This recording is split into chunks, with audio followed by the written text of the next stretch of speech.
Madam madam కొద్దిగా జరగండి madam madam మీరు అటు జరగాలి కూర్చో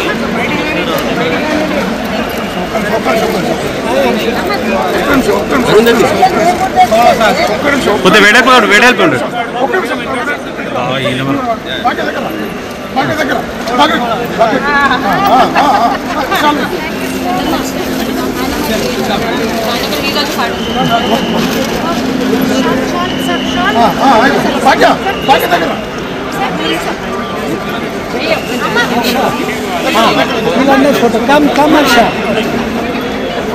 అమ్మ కొంచెం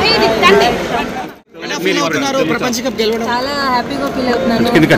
చాలా క్రికెట్ కోసం సో చాలా హ్యాపీ, చాలా మాట్లాడిన సందర్భం మీకు ఎలా అనుకున్నారు? చాలా ప్రౌడ్ ఫీలింగ్. అంటే ఎప్పుడు అనుకోలేదు ప్రైమ్ మినిస్టర్ కలుస్తానని, బట్ చాలా హ్యాపీ ఫీల్ అవుతున్నాను. చాలా ఇన్స్పైరింగ్ ఉంది, చాలా మంచి మనిషి అని. మీ మమ్మీ గారితో కూడా అంటే ఫ్యాన్ అని చెప్పారు. అంటే మా మమ్మీకి చాలా ఇష్టం మోదీ గారు అంటే. అంటే చాలాసార్లు అన్నారు నాకు ఫోన్ చేసి, ఎప్పుడైనా మోదీని కలిస్తే నా అతను హాయ్ చెప్పండి. So that was a great moment that I could tell them about my mom. మహిళల కప్పు గెలిచారు కదా, నెక్స్ట్ జనరేషన్ ఎట్లా ఉండబోతుంది, ఎట్లా ఉంటే బాగుంటుంది? ఇక్కడ నుంచి ఉమెన్స్ క్రికెటింగ్ గ్రోత్ సార్. అంటే it is a very big moment. World cup గెలవడం అంటే 10 years తర్వాత ఉమెన్స్ క్రికెట్. సో చాలా ప్లేయర్స్ని ఇన్స్పైర్ చేస్తుంది. So looking forward. మీరేం చెప్పాలనుకుంటున్నారు యువ క్రికెటర్లకు, ఎస్పెషల్లీ ఫీమేల్ ఉమెన్ క్రికెటర్స్కి ఏం చెప్పాలనుకుంటున్నారు? Just keep working hard, dreams do come true. Okay. So మీ తోటి సభ్యులకి అంటే ఎట్లా ఉండింది సార్ సిచ్యువేషన్, ఎట్లా ఉండిన తర్వాత మీరు వరల్డ్ కప్ ఇవ్వడం? చాలా మంచిగా ఉండే. ఆబ్వియస్లీ 3 games ఓడిపోయాం మధ్యలో. సో అప్పుడు చాలా టఫ్ టైం ఉండే యాజ్ ఎ టీమ్. బట్ అంత టీమ్స్ కలిసి ఆడాము. ఆబ్వియస్లీ గెలిచాక చాలా సెలబ్రేషన్స్ ఉండే, పార్టీస్ ఉండే. అండ్ అంటే చాలా హ్యాపీ ఫీల్ అయ్యాను. Just very good group of girls.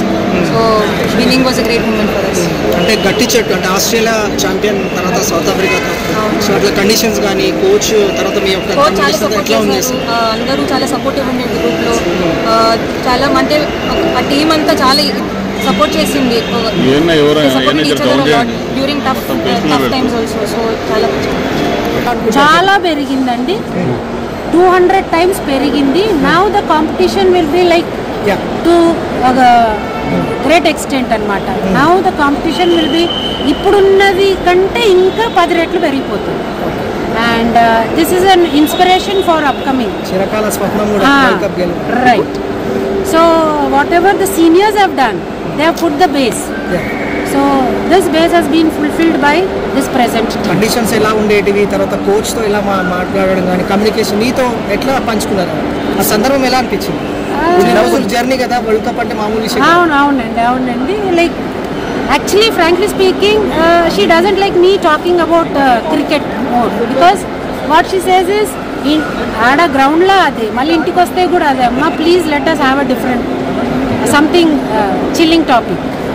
So నిజం చెప్పాలంటే మేము క్రికెట్ గురించి ఎక్కువ మాట్లాడాం, not with her, but I get all the information. I see that I'm into it.